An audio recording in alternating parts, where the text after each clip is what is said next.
The jacket wasn't mine. It hung on the back of the workshop chair like it belonged there, like it had history in that room. I just returned from a 3-week contracting job upstate. A brutal winter build, long hours, aching bones. All I wanted was my tools, my house, my wife. And yet here I was, staring at a stranger's denim jacket. Too small for me. Smelled like citrus and sawdust. Then in the bathroom, next to her lavender shampoo, the same one I'd bought her last Christmas, was another bottle, a men's brand, sleek and black. Not mine. I walked out calmly. She was at the kitchen counter, back to me, sipping tea like she hadn't scorched our life behind my back. I stood in the doorway. My voice was even. "Honey," I said. "Is there anything you'd like to explain to me?" She turned, and for a flicker of a second her eyes widened. Horror, guilt, recognition. She tried to swallow it. Too late.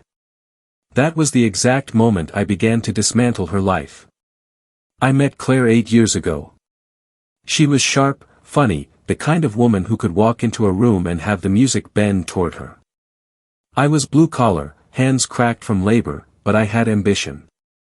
Together, we built something, a home, a shared business, custom furniture, her designs, my hands. We were a team. Or so I thought. She liked to say I grounded her, that I brought order to her chaos. But maybe she was just waiting for someone flashier, richer, or maybe just someone who wasn't me.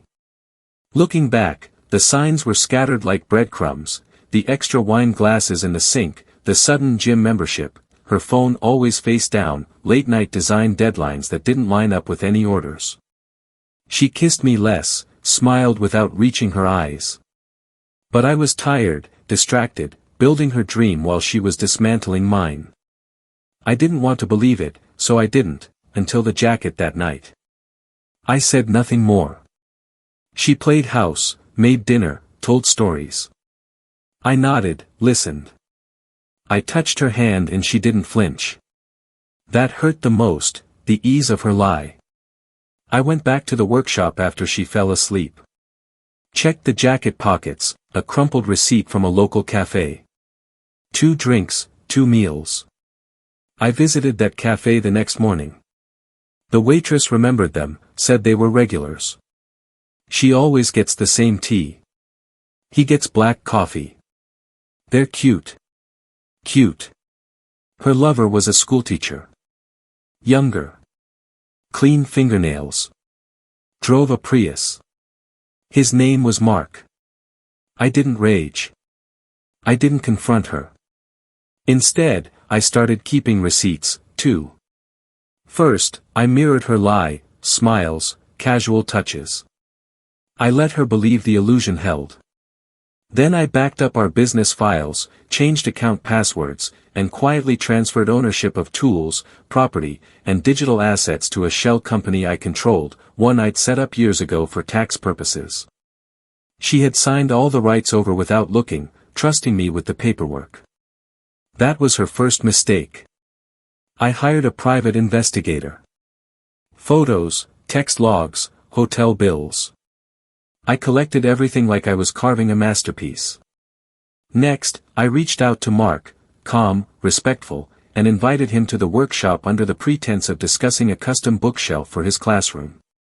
He showed up. I shook his hand, offered him coffee. He had no idea who I was. While I walked him through the designs, I asked him about Claire. He smiled, bashful like a boy with a crush. I nodded. She's incredible, isn't she? His face twisted. Wait, how do you know her? I handed him a file, photos, messages, locations. He flipped through them, pale. I'm her husband, I said. But you're not my problem. I let him leave ashamed and silent. She was. I waited 2 weeks. Watched her lie to my face every day. Kiss me goodbye. Whisper, I love you. Then on a Friday, I set the stage. I sent her to pick up a fake client order across town. While she was out, I hosted an open house at the workshop, invited clients, mutual friends, her family, showcased our latest pieces, and in the center of the display, I placed the file. Not labeled, just there, casually set on the main table among invoices and portfolios. The curious picked it up and passed it along. Whispers started, faces changed. By the time she returned, the room was already ice. She stepped in smiling, expecting applause. Instead, silence. I watched her scan the room, saw the recognition in her eyes as she spotted the file. Her fingers shook as she picked it up. And when her eyes met mine, I didn't blink. She started crying, not because she was sorry, but because she was exposed. She tried to speak. I raised a hand. "This is your design, Claire." I just built it. I didn't raise my voice. I didn't touch her. I simply said, "You used me to build your empire.